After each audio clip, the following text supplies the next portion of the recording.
Chapter 12. Now, Mac had offered to drop Annie off at home so she could get other bridesmaid things done, and he would go check the inn. But as expected, Annie's control freak tendencies were still in full swing. She didn't trust him to go alone. And even though he'd been asking Crystal out only a few minutes ago, he couldn't help the excitement he felt at spending time alone with Annie. This was the first time in over a decade that she'd even allowed it, other than the night of Hazel's birthday. And that had ended before it even started. He'd tried to give her the space she clearly wanted, but in a town like this, avoidance was impossible. Especially since he and Logan had bonded over their secret love for creating little woodland scenes in decorative glass containers at Iris's terrarium making class, and became better friends than they ever had been in school. Annie had become unavoidable. She was everywhere. Town hall meetings, holidays at Logan's house, farmers markets, festivals, school fundraisers. The woman was omnipresent. He didn't hate it, but unfortunately she hated him. Not that he could really blame her. He'd fucked up all those years ago. He was perfectly aware of that, but, Christ, could that woman hold a grudge? How could Annie possibly still hold him accountable for his actions when he was a kid? He'd attempted to apologize, to explain multiple times since he'd been back, and she wouldn't even let him try. Right on track, Mac had swung from pining over Annie to being pissed that she wouldn't even hear him out. That was typical too. By the time they arrived at the inn, he was equal parts. Frustrated with her and eager to hang out with her. "You should get me drinks more often," she said as she hopped out of the truck. He ignored her pointed look. "What, so you can pour it on me?" "No thanks." He strode toward the front entrance. "That was one time," Annie protested, hurrying to catch up. "Twice," he said, pausing at the big double doors to the inn. "If you count the beer I bought you as a peace offering on my first night working at the pub." She was at least embarrassed enough to look mildly apologetic about that one. "Right. Sorry, I forgot about that time."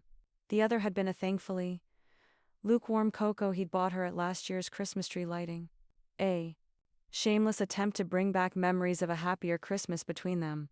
The cocoa landing in his lap had ended that dream pretty quickly. "Yeah, well, fool me twice, ... single quotes.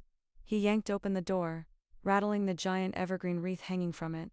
"What crawled up your butt since the cafe?" Annie asked, scurrying in behind him. "Nothing crawled up my butt," he said, far too loudly for the quiet lobby. Several guests warming themselves by the fireplace gave him the side-eye as he walked by.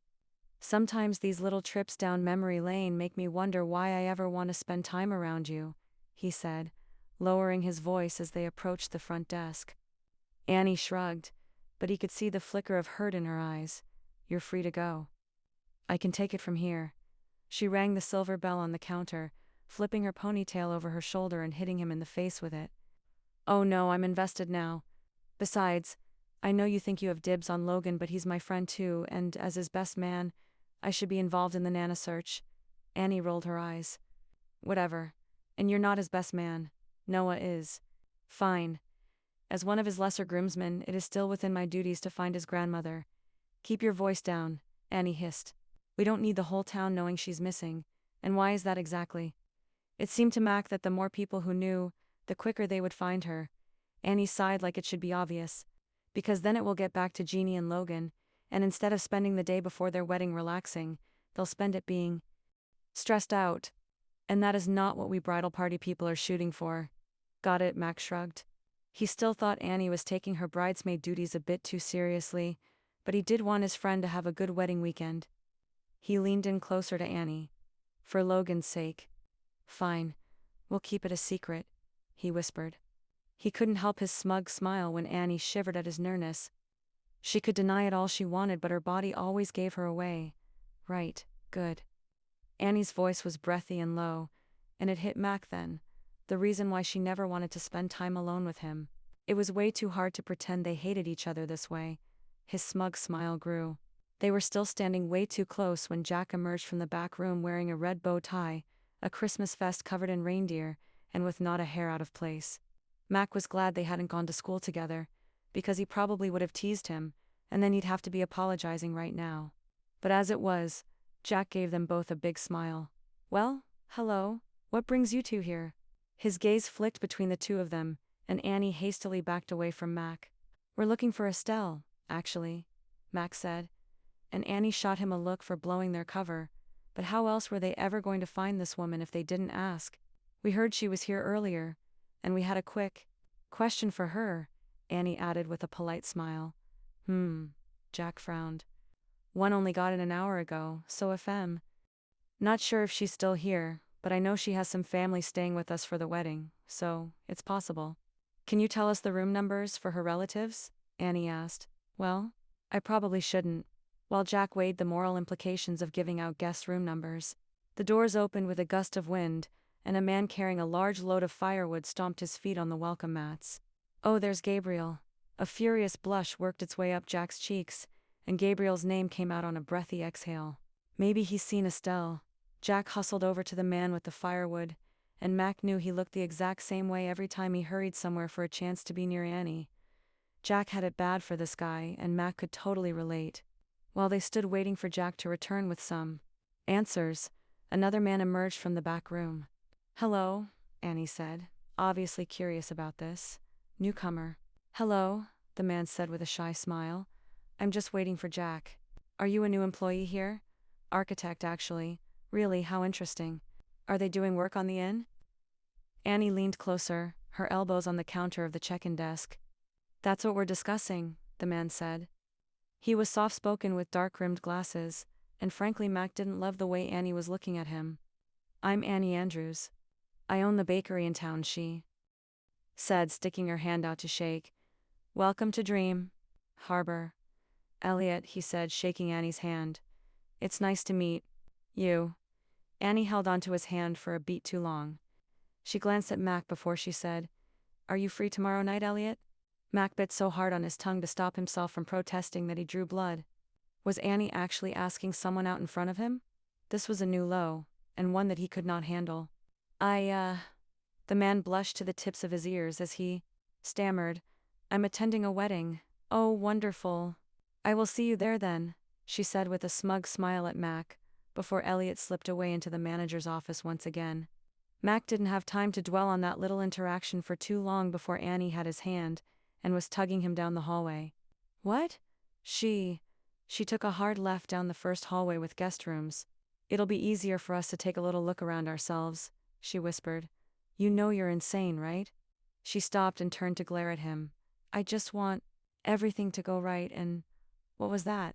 What was what? Annie, I swear to God if you shush me one more time. Before he could finish his threat, Annie had his horn again and had pulled him into the closest utility closet. It was pitch black inside and smelled like lemon pledge. Annie. A single finger met his lips, but, to her credit, she didn't shush him. And he was too distracted by the feel of her skin on his mouth to do anything but stand in shocked silence. He didn't give a shit what was out in that hallway.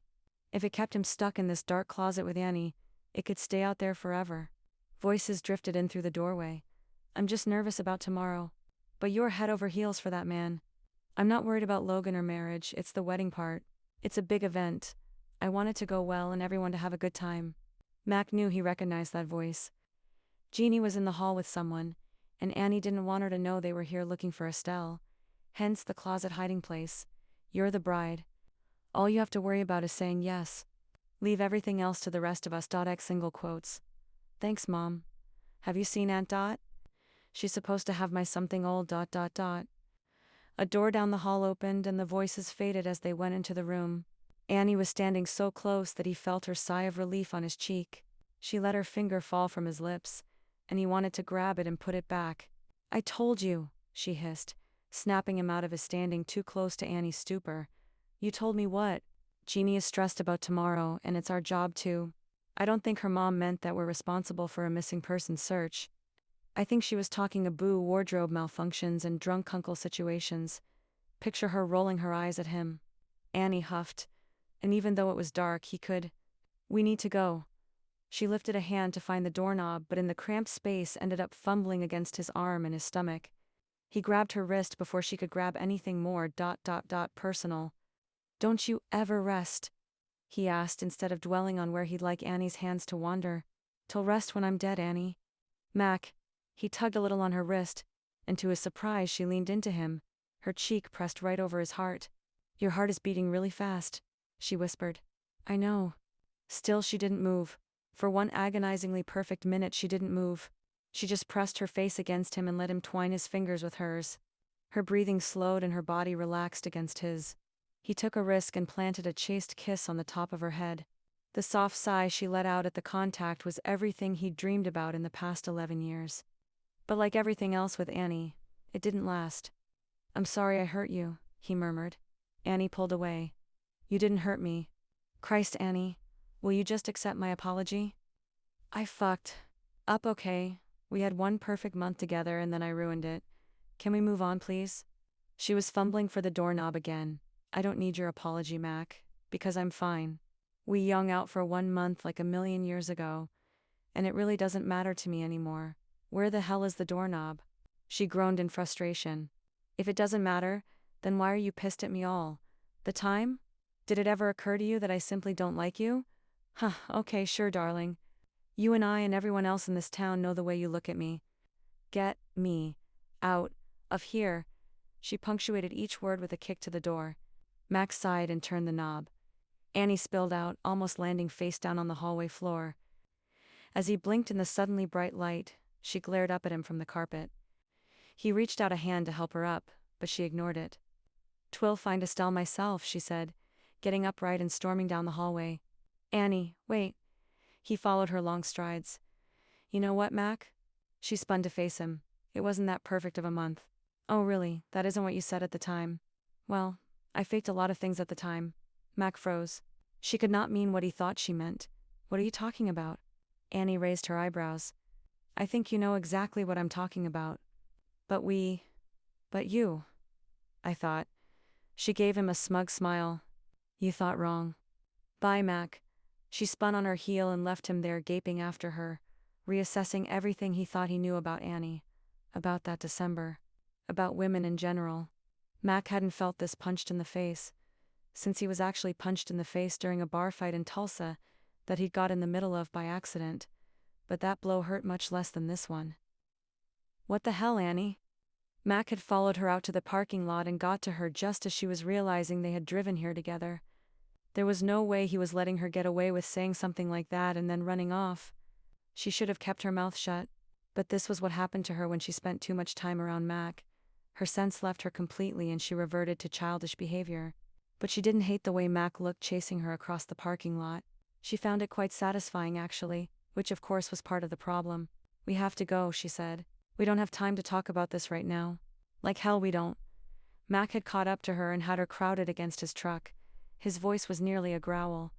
With anyone else she would have felt threatened and perfectly within her rights to use her favorite self-defense maneuver of a knee to the crotch, but with Mac she found herself wanting to piss him off more, just to make him get closer. "You can't drop a piece of information like that and then walk away," he said. She hadn't seen him this mad since she spilled the cocoa in his lap last year. His chest rose with each angry breath and pressed against hers. Damn this winter weather. Why was she wearing so many layers? Annie sighed like this was all very taxing for her, and not at all like she wanted to throw Mac into the back seat of his big stupid vehicle and have her way with him. "I don't know what you want me to say." "Say it's not true," he ground out. "Say you said it to make me mad. You're being awfully dramatic about this." Dramatic. After all these years you're trying to tell me you didn't enjoy yourself when we were together, and I'm supposed to be okay with that." His voice dropped on the word enjoy, and Annie felt it down to her toes. But she'd be damned if she'd let Mac know the effect he was having on her. She rolled her eyes, and she was sure, if it was physically possible, steam would have come out of Mac's ears at the sight of it. The sex was fine. "I wasn't expecting much more than that. We were young and inexperienced. It's really not a big deal." Mac was pacing in front of her now, leaving scuff marks in the fine layer of snow that had accumulated in the parking lot. His brow was furrowed, his mouth set in a firm line. He looked like a man whose entire world had been turned upside down. With that one admission it was like Annie had completely rewritten their past, and she almost felt bad about it. She almost felt bad for him. She nearly relented and told him the rest of the truth, that while she may not have had an orgasm, that night with Mac was still one of the best of her life, but he didn't deserve that truth. One thought, "I thought you ... I thought we..." Mac kept up his pacing, talking to the pavement instead of Annie. When he finally looked up, there was so much hurt on his face it took Annie's breath away. I thought that night meant something. He stopped moving and the weight of his stare had Annie pinned to the side of the truck harder than his body had. She could lie, but instead found herself telling the truth. It did mean something, she whispered. With that admission, Max stepped in closer until Annie could feel the heat of him, but he didn't touch her. She really freaking wished he would. Yeah, he said. Yeah, it meant something. She felt him nearly sag in. Relief. Let me try again, he said, his voice tight. Try again? He was so close now that his words brushed against her ear. Let me try again. His voice dropped, sending shivers through Annie's body that had nothing to do with the falling snow. For a brief second, she actually considered it, letting Mac try again.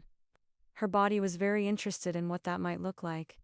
She was hot from her head to her feet, and was about 30 seconds away from tearing off both of their coats so she could press herself against him.